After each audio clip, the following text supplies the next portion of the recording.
আপনি যখন কোনো দুর্নীতিবাদের সন্তান যদি হন, চাইলেই তো আর আপনি বাপ বদলাই ফেলতে পারবেন না। কারণ আমার জন্ম হয়েছে আমার বাবা দুর্নীতিবাদ।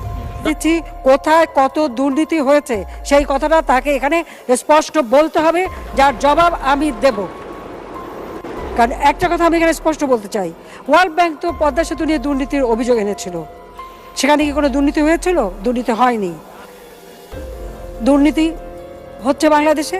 দুর্নীতি যদি সত্যি হতো তো এত অল্প সময়ের মধ্যে এইসব প্রজেক্টের কাজ কি শেষ হতো? কোথায় কত দুর্নীতি হয়েছে সেই কথাটা তাকে এখানে স্পষ্ট বলতে হবে। দুর্নীতির হিসাব আবার ব্যারিস্টার সুমনের কাছে থাকবে না, এটা তো হতে পারে না। ব্যারিস্টার সুমন এবার এমন এক ব্যক্তির মুখোমুখি হচ্ছে যেটা ইতিহাসের পাতায় লেখা থাকবে।